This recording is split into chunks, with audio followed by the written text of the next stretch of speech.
Hello మామా. Hello చెప్పరా. కాదు నీ కూతురికి ఏమన్నా మెంటలా? ఏమే నీ కూతురికి నేను కడుపు చేయాలంట. కొత్త మెట్టో ఏమిట్రా పొద్దున్న. ఆమెకు పుట్టినప్పటి నుంచి కడుపు ఉన్నది కదా, మళ్ళీ నేనేది కడుపు చేసేది ఆమెకి? ఒరే స్వామి, ఆ కడుపు వేరు ఈ కడుపు వేరు నాయన. ఏ కడుపు అయినా కడుపు కడుపే కదా.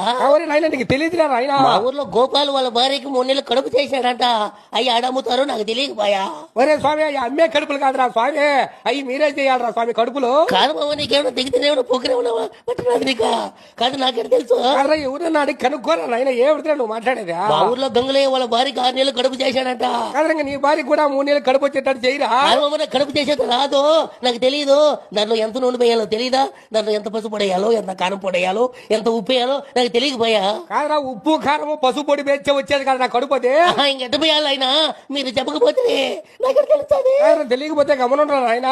ఊర్లో కొత్తగా పెళ్లి చేసుకున్న ఆడవాళ్ళందరికీ కడుపులు ముందుకొచ్చుండాయి, నాకెందుకు రాలేదని ఒకటేమని ఏడిచి నా పడవ తీస్తా ఉన్నాడు ఆయన్ని. నువ్వేమంటావు? నేను బాయ్ బుట్టకాడ చేయబెట్టి ఇదేమే నీ కడుపు అని చెప్తా ఉండా. అయి మిట్టే కదా. ఆ కడుపు వేరు ఈ కడుపు వేరా నాయన. ఆయన కడుపు రానికి నేనేం చేయమంటావు? ఒరే స్వామి, నీ పిల్లానికి నువ్వే కడుపు చేయాలరా నాయన. ఓరే నాయన, అది ఎట్ట చేయాలని నాకు తెలియదురా నాయన. గొప్ప ఇంటికాడికి వస్తున్నా లేరా, వివరంగా మాట్లాడి చెప్తా లేరా. విన్నారా స్వామి, మా పిల్లానికి నేను కడుపు చేయాలా?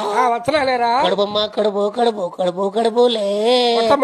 ఫోన్ పెట్టే వస్తున్నా నేను. సరేరా.